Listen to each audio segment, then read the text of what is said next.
Greetings, dear friends. Welcome to this live stream for Empty Cloud Monastery. Good morning, those who are present for the live stream. I've just posted in the chat a few suggested readings from Majjhima Nikaya on this topic, which is the topic of feeling. How to work with feeling, how to relate to feeling for liberation. I'd like to begin as usual by paying homage to our teacher, the Buddha.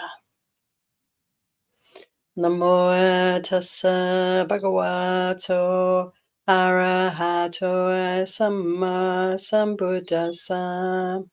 Namo tassa bhagavato arahato samma sambuddhassa. Namo tassa bhagavato arahato samma sambuddhassa. Buddhang dhammam sanghang namasami. So welcome again to this live stream for those who are present, also those who tune in later. And the topic today for the discussion on Dharma is the topic of Vedana, feeling. The Buddha famously said, all things converge on feeling. And we can really recognize, can't we, friends, that we live in a feeling world. We're feeling beings, we're sensitive beings. And we have this interface, don't we, between this body and mind here and the world around it. And there's this constant relationship. One could say there's a constant input. One could even say there's a constant bombardment of sense objects that come to us through these sense doors, seeing, hearing, smelling, tasting, touching, and also thinking. And yes, it's interesting to recognize and consider and feel out for ourselves how the Buddha spoke about the 6 different kinds of consciousness. Each of the senses has its own separate consciousness. And it's easy to understand when we consider how, we can only see through the eye, the object that's apparent, that can be seen by the eye. Then eye consciousness arises. It wouldn't arise through the nose or the tongue. They have their own consciousnesses, seeing, smelling, tasting, and so forth. And in this way, we can consider, in a way, slowing down our appreciation of all of the input that's coming our way. And of course, the way to slow down is to stop and have some peace and quiet, in a way, to sit quietly, to be in a peaceful place and to investigate, hearing, investigate, seeing through simply gazing at one object, to notice then that there is a meeting here whenever we see a sight, smell a taste, smell an odor, taste a taste, hear a sound. Whenever there's a meeting, there's a consciousness that arises through the sense object, the sense door, and there's contact between these 3, the consciousness, the sense object, and the sense door. And this contact, the Buddha tells us, is what creates feeling. So there's this cascade of happenings. Every time we see, hear, smell, taste, touch, or think, there is a consciousness that is contacting these objects, and then feeling arises. There's a great sort of big question and answer sort of between Sariputta and someone called Mahakotika in Majjhima 43. And Mahakotika asks about the relationship between these things and also between feeling, and then what happens when feeling arises, the perceptions, and then the cognizing, the consciousness, the, you could say, relationship to what's occurring. So we have an experience, there's contact between here and the outside world, and the feeling arises. And very quickly, we will have perceptions arising around that feeling and thoughts arising around those perceptions. This is so quick. And Mahakotita is asking Sariputta, are these things one and the same, or are they separate? And Sariputta said this: you can never completely disengage feeling, perception, and subsequent cognizing. You can never completely disentangle these things.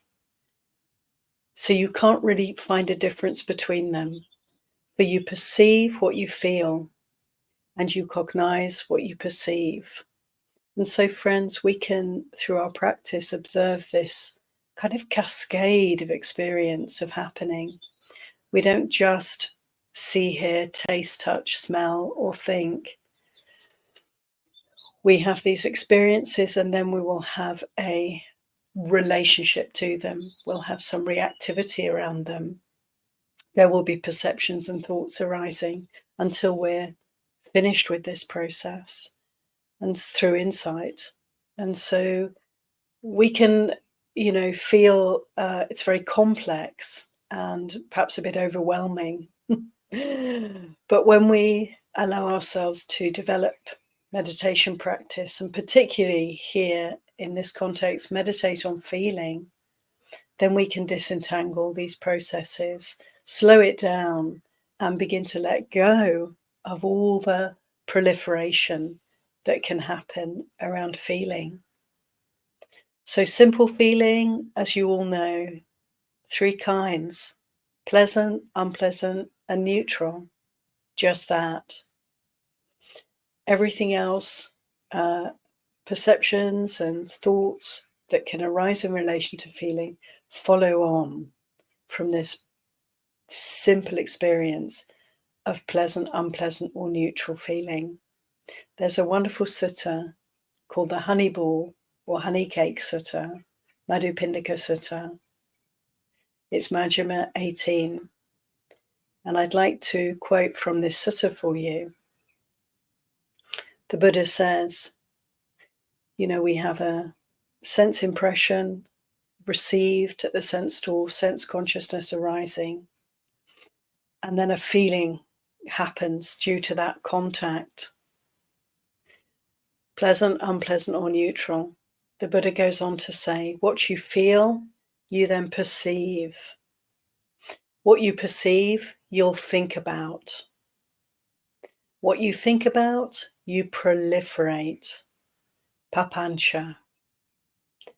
What you proliferate is the source from which judgments, driven by proliferating perceptions, beset a person. This occurs with respect to any sense experience, any experience that arises through the 6 sense doors. So we find ourselves subject to this, in a way, terrible process of complexity and proliferation. We have feeling, simple feelings of pleasant, unpleasant, or neutral. And from that, there's this kind of eruption of views, perceptions, opinions, judgments, relating to the experience in a whole variety of ways, all depending upon our conditioning. So we can have habits, deeply rooted habits, ways in which we relate to things. We can almost predict how we're going to respond to certain stimuli through our past conditioning, through our habitual natures. And all of this we want to be able to recognize through our meditation practice, to disentangle and to free up these ways of reacting. So when I started meditating, my teacher was Goenkaji, and his focus was on Vedana, was on feeling.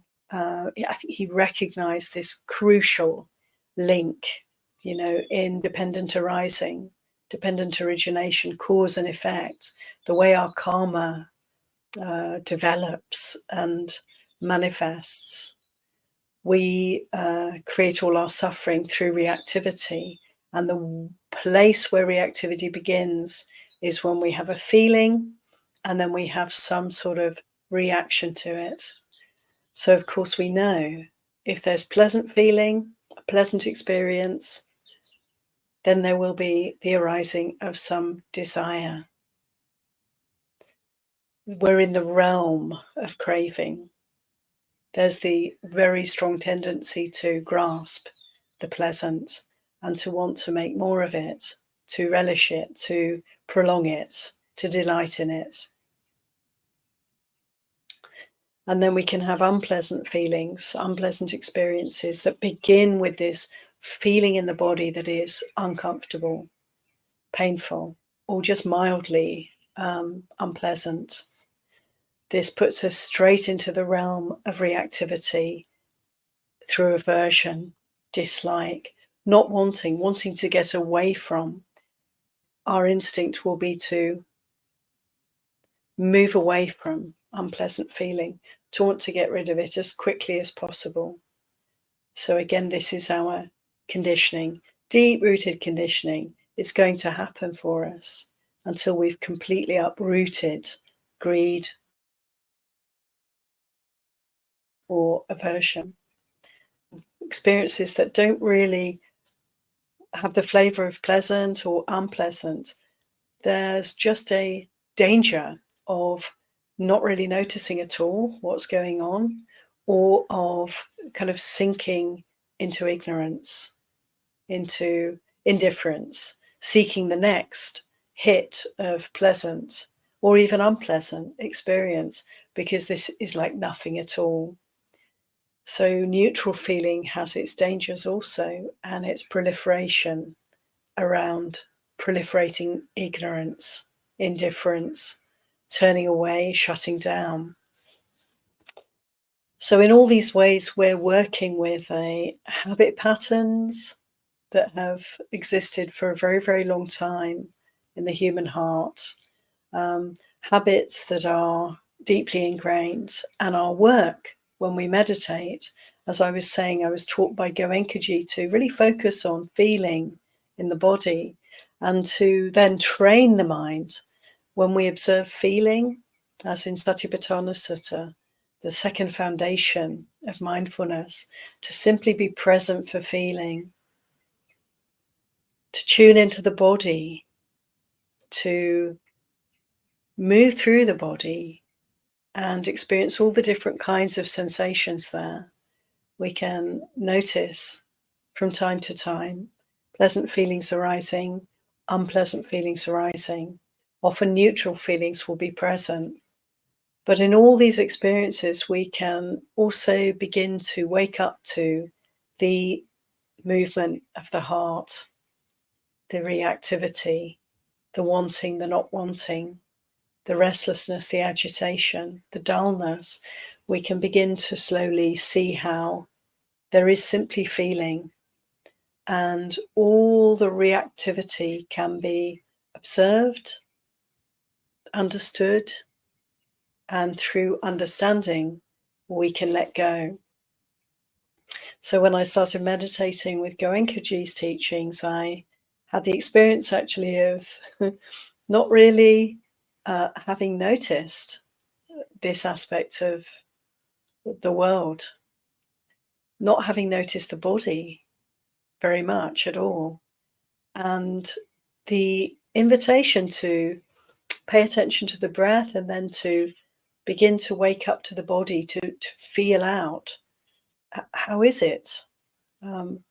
What's happening here in the chest, in the belly?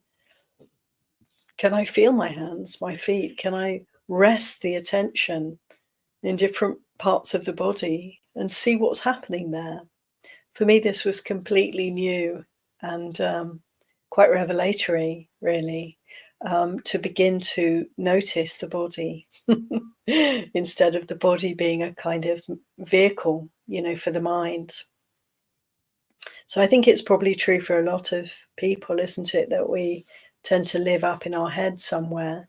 And when we begin to meditate, we slowly start to recognize that the mind, the consciousness, there is the possibility of being awake to every aspect of the body. There is mind here also in every part of the body. And we can even begin to get a sense of the sort of center of our experiences, not up here somewhere, but rather more in the heart area, the center of the body.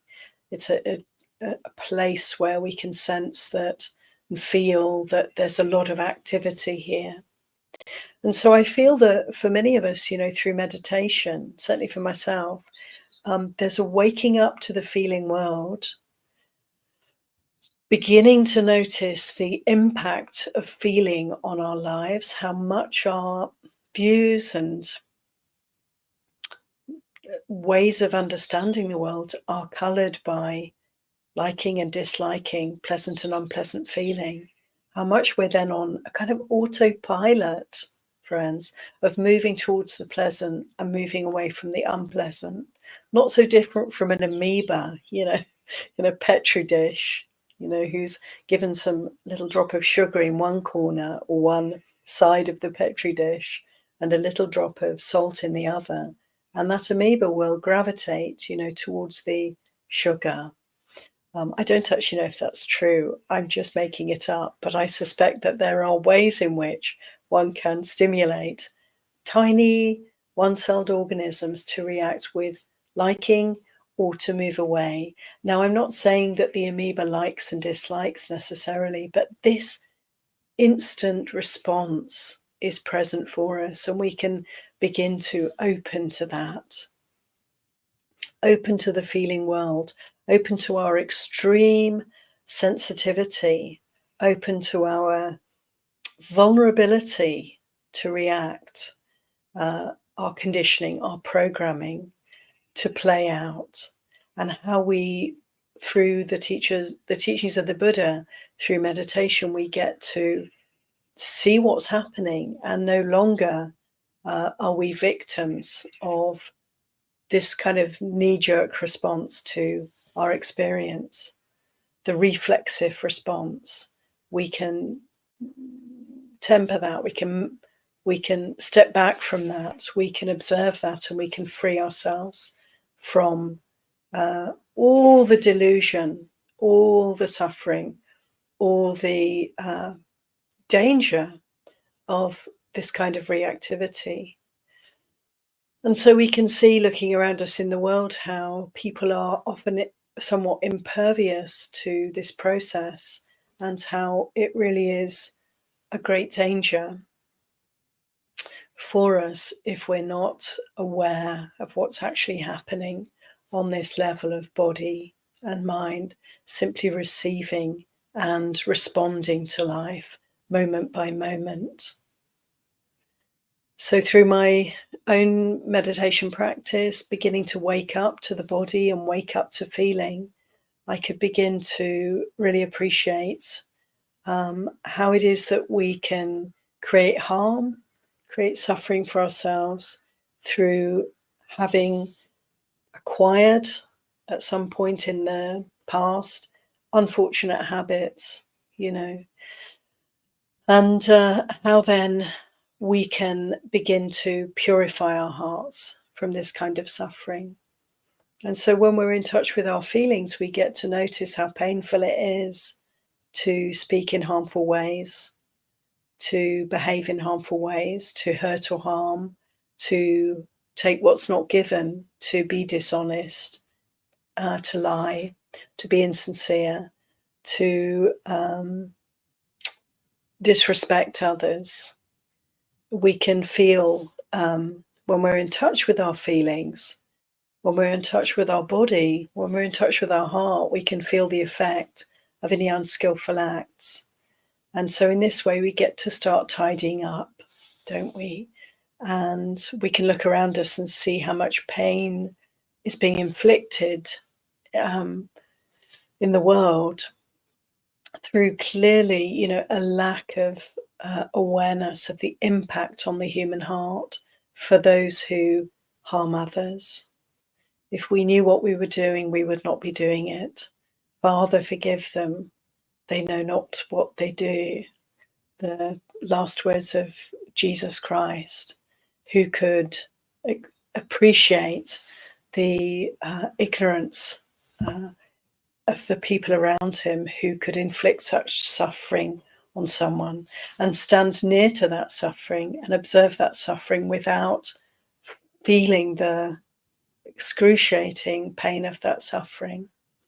And so we can see when people have a kind of lack of compassion, when there's cruelty, when there's harm, there can be great compassion in our hearts for the understanding that there's an inability to feel what they feel.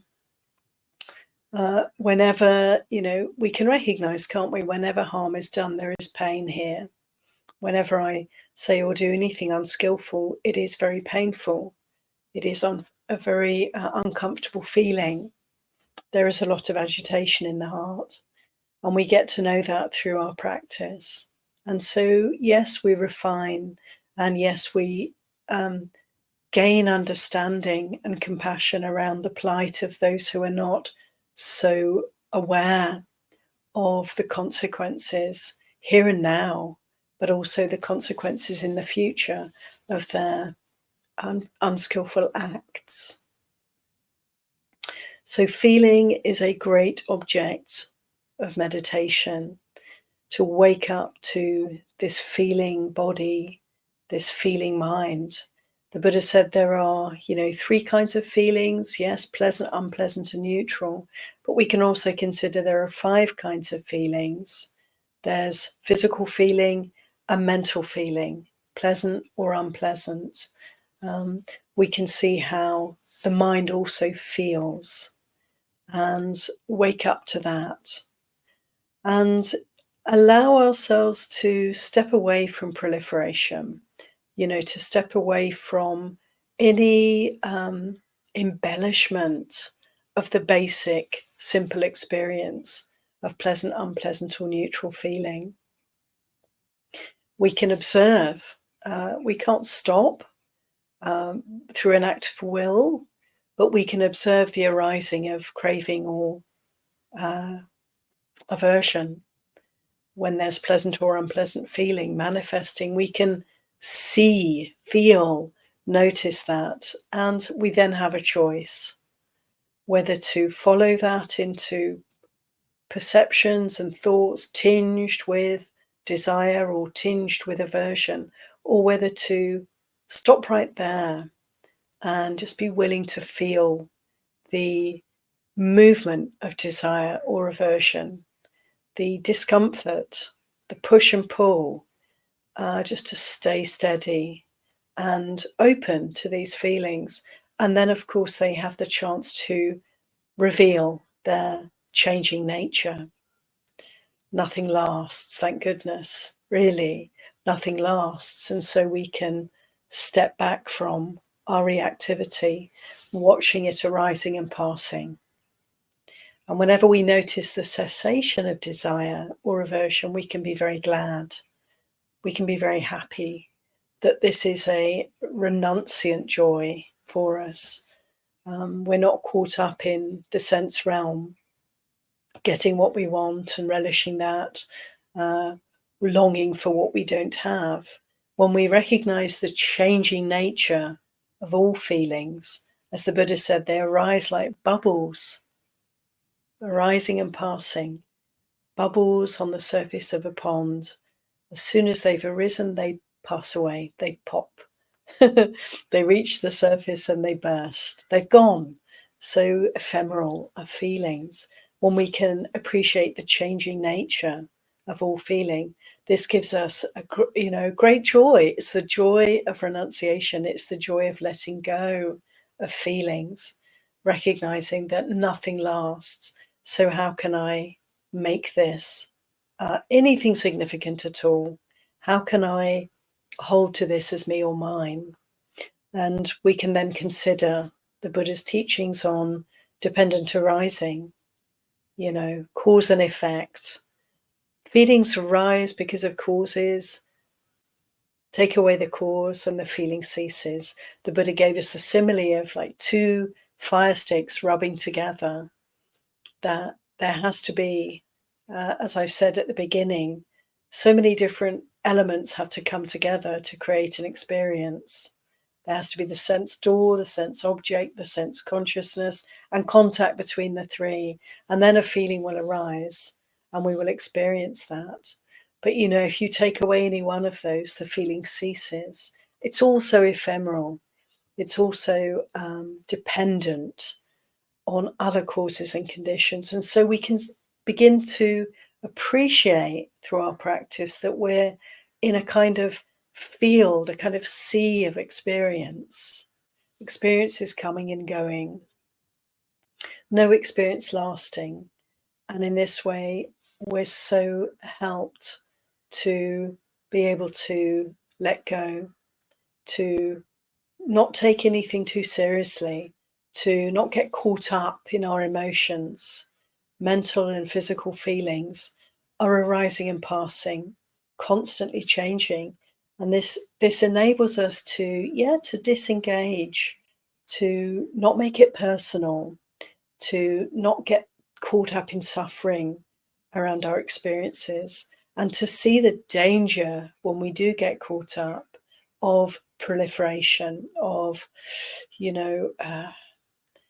losing ourselves in samsara, losing ourselves in the world of appearances, getting fired up around different ideas and experiences, getting stressed, getting overwhelmed, getting even aggressive and argumentative around our views and opinions. Even as the Buddha said, putting on the sword and shield and going out and fighting, and thereby, creating great harm, breaking our precepts, hurting ourselves and hurting others. So all of this proliferation can be put aside when we remember anicca sanya, nothing lasts. Don't let's allow ourselves to be duped by Mara. Don't get caught up. Don't get tangled up in the web of samsara. Don't let ourselves be trapped, be imprisoned. Keep freeing up. And to free up is to let go of all our views and opinions, of our sense of knowing anything at all, of our sense of being right, of others therefore being wrong. That is so dangerous for us. There is a beautiful sutta. See if I can find it.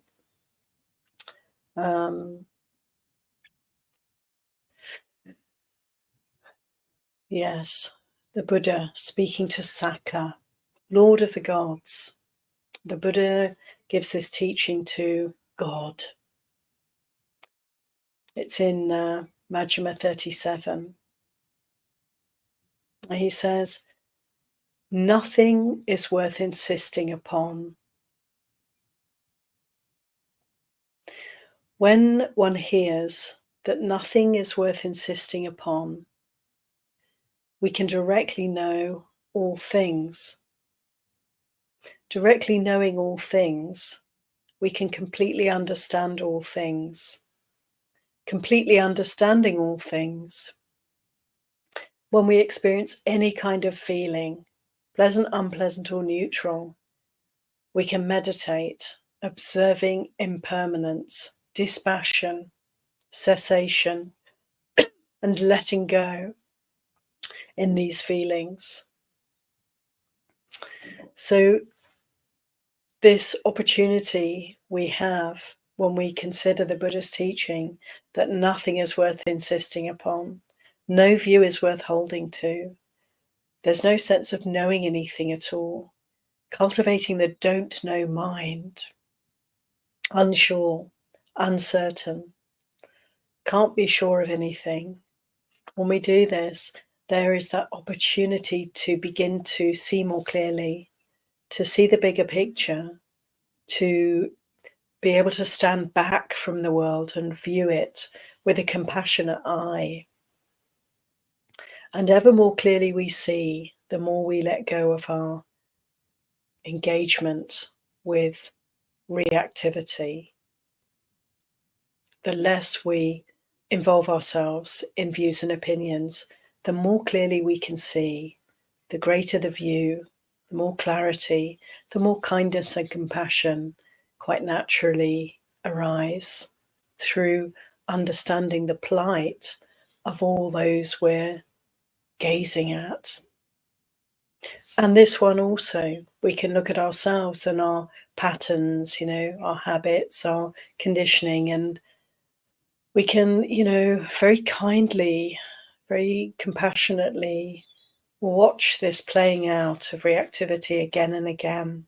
When we're grumpy, I don't know about you, but I get up in the morning. Sometimes I'm bright and cheerful, and sometimes there's an affect of grumpiness and irritability. Can we be compassionate towards these moods that arise and pass due to past causes? We don't have to even understand why. It's impossible to understand why we feel the way we do quite often. Our feelings are not in our control, obviously. They're not ours. They flow, they have their own momentum. There is a great mystery, really, to why we feel the way we do and think the way we do. And we can, be very kind and compassionate around observing these processes in our practice, observing this one, the one that we live with 24/7. All of the Dharma is here for us. The entire universe is here for us to investigate.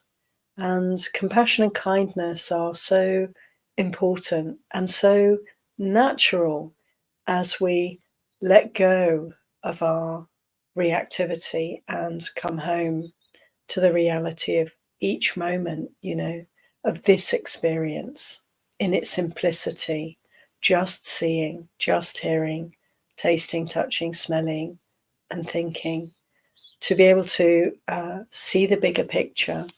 As the Buddha said to Saka, recognizing that there is nothing worth insisting upon, there is nothing worth holding to, there is nothing worth defining ourselves by. And the Buddha goes on to say in this sutta, when we meditate in this way, observing impermanence, so he invites us to, when we experience any kind of feeling, pleasant, unpleasant, or neutral, to meditate observing impermanence, dispassion, cessation, and letting go in those feelings. And meditating in this way, we do not grasp at anything in the world. And not grasping, there's no anxiety. When there's no anxiety, one can personally become free, extinguished, experience nibbana, experience the letting go. And in this way, as we continue to let go of our reactivity, let go of proliferation, let go of any kind of insistence on anything at all, any kind of holding to any view at all, as we continue to let go through observing feelings, observing the desire and aversion that can very quickly arise depending on the type of feeling, and then the proliferation that can very quickly arise as a result of our conditioning in relation to that. When we can continue to observe these processes and keep letting go, slowly but surely, we're freeing our hearts from all the delusion, all the ignorance, all the suffering here. And so this is a great encouragement to investigate feeling and have a look at the references I've put in the chat. And there's lots more teachings from the Buddha on feeling that we can consider, bring into our practice. But most importantly of all, it's to be willing to come home to this mind and body, and to get very familiar with the interface, between here and all the world around, and this relationship that we're experiencing in every moment that we're not in deep sleep, through hearing, through seeing, through feeling with the body, through tasting, through touching, through smell, and through thought. There's so much here for us. It really behooves us to sit, to find time to be quiet, to be alone, to be able to turn the attention inwardly and to investigate the body, investigate feelings. Feelings, I've spoken about the fundamental experience of pleasant, unpleasant, and neutral feeling in the body. And then we can also consider the feelings as maybe we more commonly understand this word in English, feelings as emotions. They stem from these simple three, pleasant, unpleasant, and neutral. But let's see how we can observe, and investigate the complexity, the hugeness of this field of emotion, noticing when there's anger, when there's irritability, when there's sadness, when there's fear, when there's longing, and how does it feel? Where do we feel these things? What's happening in different parts of the body? Is there a temperature aspect? Is there a fluidity aspect? Is there a gravity, an earth quality to the feeling? Is there a movement? Is air element in this feeling, a shake or a quake? We can investigate through bodily feeling what these emotions are like, how they're actually manifesting, and how we will label through perceiving what's going on. We'll have a sense of what kind of feeling we're experiencing. And all of this is valuable. All of this is Dhamma for us. And we can notice how when there's certain emotions playing out, for instance, when I'm afraid, how that will color our thoughts around what's happening. That will color our entire outlook on all that's seen, heard, smelt, tasted, touched, and thought about. So how emotion can tinge our experience. It's like a particular color through which we're seeing the world. So we see when we're in grief or fear or aversion, how everything will be colored by that emotion for us. So it's as if the emotion spreads over all the mind moments and all the types of experiences that we have and colors them. So we can observe that and recognize that this too is impermanent, impersonal, it's dukkha. It's all dukkha. Pleasant feelings are dukkha because they change. Unpleasant feelings are clearly dukkha. Neutral feelings are suffering too when we're not awake to what's happening, and that there's always that danger of not noticing them. So we can, wake up to the whole cascade, the whole process of the ways in which we react to the world, the ways in which we react to our own experience, our habits of reactivity. Some people experience depression over long periods of time, even a whole lifetime. A person can feel that they are a depressed kind of a person, or an angry kind of a person, or a greedy kind of person. We don't want to fall for that view. We don't want to insist upon these perceptions. We want to let them go. There's no such thing as a type of person. There's only momentary experiences of pleasant, unpleasant, or neutral. And we can dive into investigation of what is depression? You know, what is being a timid person? How does it feel in this moment? And keep letting go. And so in this way, we don't hold to any kind of view of ourselves whatsoever, any kind of emotional type whatsoever. Notice how when we're practicing meditation, we can see how emotion is not one thing. It's a flow. It's a constantly changing experience, ebb and flow. Things come and go constantly. And so we get these kind of experiences where there's a chink in the armor, there's an opening, a window into a different way of being. And to enable this, we simply have to be present and dive deeply into states of mind or emotions that seem so very solid. Nothing's actually solid. The most deep and lasting depression is subject to change too. The fearful mind is not going to be fearful forever. The irritability that for some of us is a constant sort of affect is not us and is not lasting. It comes and goes, as everything comes and goes. And of course, when we meditate, when we're practicing, we get to feel this out. We get to notice cessation. We get to see how there's a constant change. There's a constant flow of experience here. How freeing is that? How wonderful that we can begin to let go of all of our conditioning in this way.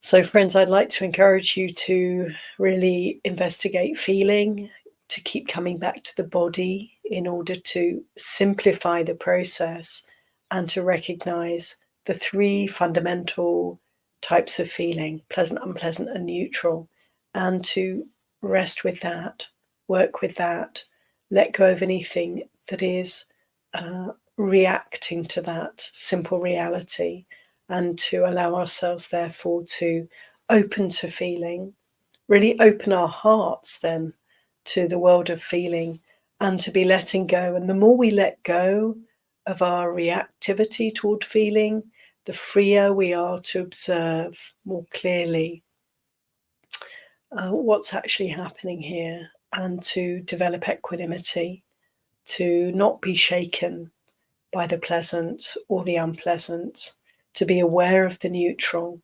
to allow ourselves to very calmly and clearly wake up to the simple reality here: anicca, anatta, dukkha, constant change, nothing personal in that, suffering inherent in that, to be let go of. Ayya. Thank you for your kind attention, and I'm going to have a look and see if there's any comments, questions. Just to mention that I'm actually going to be at Empty Cloud, New Jersey next week. I'm very blessed to be able to be present for the ordination of Venerable Satima Anuwada. And so I won't be here online, but I will be at Empty Cloud Monastery next week and the week after. So I have a question here from Bawani. Thank you, Bawani. And Bawani says, can the brain and nervous system be the hardware of the mind and mind be the software? Please excuse my ignorance. Thank you so much, Bawani. And please excuse my ignorance because I don't know much about computers, but I'll try and speak around this beautiful question.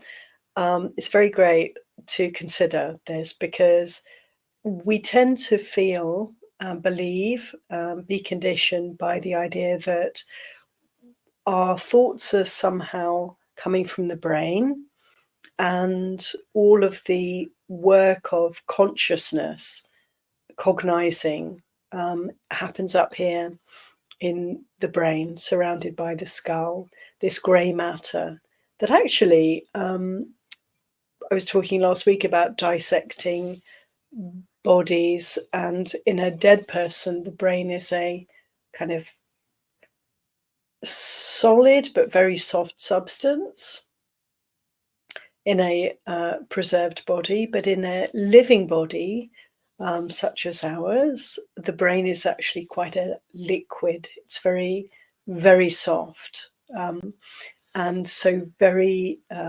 mobile substance. Quite interesting. This idea, though, that thinking and consciousness is somehow focused in the brain, and perhaps also you could say the nervous system, is something that I sense that in the time of the Buddha and also in the teachings of the Buddha, there isn't the same sort of understanding. The understanding is more that mentality and materiality, called nama rupa in Pali, name and form, they are like the two fire sticks. They come together. They're quite inseparable in each being that comes into through birth into this world. And there is in every part of the material form of a living being, there is also the mental aspect. So the mind is actually in every part of the body. And it's quite interesting how they've done studies, haven't they, of people who have received organs donated by generous people who have passed away, left their bodies to science and for the purpose of helping others. And so people can receive hearts even, can receive all different organs, kidneys very often, typically. Also liver transplants happen, and so on. So many different ways we can receive pieces of other beings in order to preserve our own life and health. And it's very interesting that in various studies they've shown that when people receive, say, a heart from a donor, it can actually change the personality of that recipient. So there is an energy or personality or mentality in every part of the body. And there's a famous case of a grandmother who received the heart of someone who died in a motorcycle accident. And this biker died, and the heart was received by this elderly woman, and she changed quite significantly her way of dressing and behaving. I won't go into the details, but how interesting to see how there are certain proofs of this kind of experience that I would say, can have through our meditation, that there is consciousness in every part of the body. I don't think this is a reason not to be an organ donor, by the way. I think it's a very wholesome thing to do indeed. And there's no danger of one finding oneself in someone else's body, because, of course, there is nothing personal about these bodies. There is simply mind that is constantly changing in relationship to the material substance of our bodies. And so the sense of the head, I think for me, it comes from seeing and hearing, tasting and smelling, because these organs are all up here. And so there's quite a focus of attention in this area. But when we practice meditation, there's an encouragement to feel out the entire body. And it's often a more subtle experience, the tactile experience and the experience of feeling, of sensation in the body. This is something very valuable for us, to turn our attention away from those very loud, in a way, very obvious sense inputs through the ear, eye, tongue, and nose, and to open to the much softer, quieter experience of feeling. there is so much here for us to practice Vedananupasana, awareness of feeling, this foundation of feeling. And in this way, we get to notice how the mind is apparent. The mentality is apparent in every aspect of the body. Thank you, Bhavani. I hope that meets your question. As for hardware and software, I think the hardware is probably, you're talking about the brain, and the software is the functions of the brain. And yeah, these are not just, it's not just the brain, it is the entire being, the materiality that we can experience. See where we can find the mentality in that, in every aspect of that.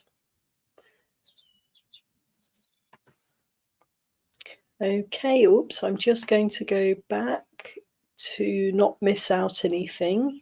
Thank you, Nico, first. Thanks, Nico. Can you elaborate on the process of renunciation? Yes, I mean, renunciation, we can speak about renunciation on all different levels, of course. There's the physical, superficial renunciation of objects, wealth, and so forth, possessions. And that is a very important opportunity that we have in our practice to put aside our attachment to things that are perishable and that we cannot claim as belonging to us in any way, just to put them aside, to not necessarily stop using, our homes and our, vehicles and so forth, but just to work on that relationship with all that we own and let it be a relationship of open-handedness, of not attaching to these things. For the monastics, of course, it's much more, in a way, easeful, because we simply don't have these things. We just let these things go, and we have the minimum of possessions for basically in order for this body to survive and thrive for practice. So there's that aspect of renunciation, giving up things, objects, possessions, wealth, and so forth. But then this takes us to deeper levels of renunciation. And truly, we want to be, allowing ourselves through this practice to let go of any holding to anything whatsoever. And often we can find ourselves getting caught up in obvious ways around ideas, views, concepts, our understanding of right and wrong, these kind of sankhara formations, mental formations, can be a sticky point for us, and we can be aware of that. And always have the question mark, always have the doubt. Don't believe our thoughts, don't believe our ideas, question them. Be willing to soften our holding to them, and ultimately be willing to put them aside. It doesn't mean that we have no moral compass or we don't know what we're doing anymore. It just means that we know that these things are not to be identified with, because that's just a source of suffering and ignorance for us. These things, all these views and opinions and ideas, are to be held very lightly, and always the willingness to change our views, to let go of our views, not to hold to our views, because this causes so much suffering in the world. Then, through our practice, we can start to recognize that the letting go, the renunciation of the world, is an opportunity in every moment. And it is the turning away from samsara and toward nibbana, to turn away from grasping, to turn away from aversion, to turn away from ignorance, and to turn towards waking up and letting go of these defilements, is to let go of everything. Every experience, not this, not that. The truth is always other than that. So this attitude, in the end, true renunciation, is the overall attitude, the all-encompassing approach to life, which is that of letting go, not holding to anything. Nothing is me, nothing is mine. Everything is changing. All is suffering. Let me incline my heart towards letting go, and therefore towards nibbana, freedom from greed, hatred, and delusion. So thank you for your question, Nico. I hope that meets your question. And Bhavani, thanks, Bhavani, says, when neutral feelings are there, will there be proliferation, Ayya? It's less, in a way, dangerous, right? When there's neutral feelings, not much going on, there's more of a tendency towards ignorance, towards not being aware of those feelings because they're very subtle. So the danger of proliferation is less, but there can be, one could say, a proliferation of not seeing, of ignorance, of, in a way, dulling of the ability to notice what's actually happening. So that would be the danger there. Thank you. We just have a few minutes, so I'm going to be quite brief. We have just 2 more points to bring in. No, just one, I think. Here we are. This is the last comment, question. Thank you, Nico. Again, apologies. You explained renunciation in observation, in meditation, impermanence, and guidance in Satipatthana. Yeah, thanks, Nico. That's right. I did. And indeed, Satipatthana Sutta, Satipatthana, these 4 foundations, really, as the Buddha said, this is the way. There is only one path. And when he said there is just this one path in the Satipatthana Sutta, he meant there is just this one way to wake up and to let go of all suffering, and that is to be aware of what's going on, be aware of what's happening. And what can we be aware of? We can be aware of Kayanupassana, the body, Vedana, feeling, Chitta, the mind, mental states. We could also say our emotional world, and Dhammanupassana, which is all the mentality, all the concepts, all the thinking, which when we're practicing, we can begin to notice there's a purification of all of this mental aspect into Dhamma, into noticing the Dhamma, seeing the Dhamma, contemplating the Dhamma, contemplating all the aspects of the Buddha's teachings.